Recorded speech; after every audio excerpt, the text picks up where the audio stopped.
Nous venons d'assister au CDD, préparatoire des examens scolaires de 2024.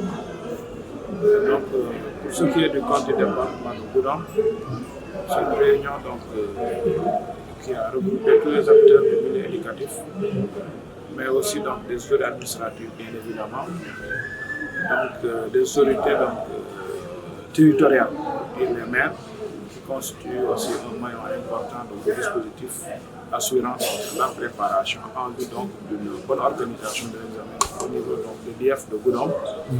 Comme vous le savez, c'est des dispositions en amont qu'il va falloir prendre.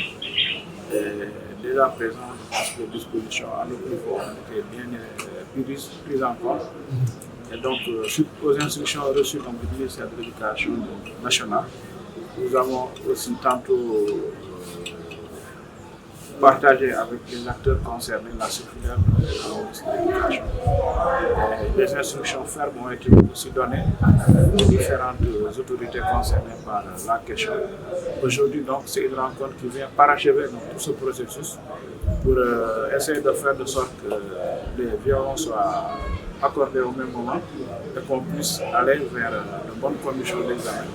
Quand on sait qu'on est dans une zone peut-être assez particulière, le département de Goudomp est un peu enclavé par rapport à sa position géographique. Parce que nous y prenons très tôt pour des questions relatives à la sécurisation aussi, c'est des orientations à ce niveau. Des questions sur ces aspects qu'il a fallu discuter avec les différentes autorités pour ne pas dire les FAS impliqués dans le processus. Ils sont bien impliqués et les dispositions correctes et idoines seront prises à cet effet. Pour les recommandations, particulièrement, il s'agissait d'insister un peu sur l'organisation matérielle de ces examens, puisqu'en amont, il va falloir que tout le dispositif soit mis en place. Et qui parle de dispositif parle certainement d'aménagement des lieux d'examination.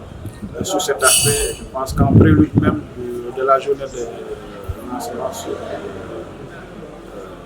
les préparatifs relativement aux journées de l'inondation, on va rassembler tous les acteurs concernés par la question. Déjà, ces aspects relativement au nettoiement des différents lieux d'examen puissent être effectifs. Pour ce qui est aussi de la sécurisation, c'est des aspects sur lesquels nous avons beaucoup insisté pour que l'IF, en relation avec les FDS, puisse prendre des dispositions, l'acheminement des épreuves, de sécurisation avant et après. C'est des aspects sur lesquels on a beaucoup insisté. Je pense aussi sur les recommandations, il a été beaucoup question de l'hébergement. C'est des questions aussi qui sont gérées en communauté. Et dans notre département aussi, mais les maires concernés par la question ont déjà manifesté leur engagement à accompagner l'IF et ses collaborateurs pour que les logements, les lieux d'habitation puissent être mis à disposition des présidents, des jurys ou des examinateurs de manière avancée pour que ceux-ci puissent être hébergés et mis dans de bonnes conditions pour assurer le bon réussite des examens. Nous avons procédé à la rencontre d'usage qui regroupe tous les acteurs, toutes les parties prenantes qui s'affairent autour de l'organisation des examens traditionnels, que sont le CFE, le BFM et le BAC. Donc nous sortons juste de cette réunion avec beaucoup de promesses et d'engagements de la part de ces parties prenantes. En tout cas, nous sommes rassurés de voir tout cet engouement-là autour de ces examens, tout cet engagement. Et nous espérons que le moment des examens, nous pourrons facilement aborder ce rendez-vous avec plus de sérénité. Pour le CFE, c'est prévu pour les 25 et 26 juin 2024. Pour le BFM, c'est prévu pour le 18 juillet. Et pour le baccalauréat général, c'est prévu pour le 2 juillet. Pour le CFE, 5851 candidats sont attendus, dont malheureusement près de 1800 sans pièces d'état civil.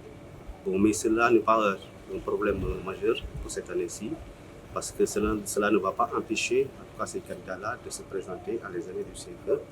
Et le Premier ministre aussi a donné des instructions fermes pour la régularisation de tous les élèves qui sont en situation, qui n'ont pas justement ce test. ces pièces d'état civil. Pour le BFM, nous sommes à 2204 candidats répartis en 27 centres. Je rappelle que pour le CFO, c'est 52 centres. Pour le BFM, ils seront répartis dans 27 centres, dont 14 principaux et 13 secondaires. Pour là-bas, il y a moins de candidats sans pièce d'état civil. On nous a signalé au maximum 3 candidats. Et pour le baccalauréat qui est prévu pour le 2 juillet, on a 8 centres, dont 6 principaux et 2 secondaires. Chaque année, c'est les mêmes problèmes liés à l'état civil. Et malgré tous les efforts consentis par l'État et ses partenaires techniques et financiers, malheureusement, on constate qu'il y a encore des candidats sans pièce d'état civil. Nous espérons vraiment que, avec une approche multisectorielle, avec les agents de la santé, les agents de l'éducation, les officiers d'état civil et les personnels de la justice, on pourra vraiment régler ce problème-là définitivement, parce que vraiment c'est un droit fondamental pour les enfants.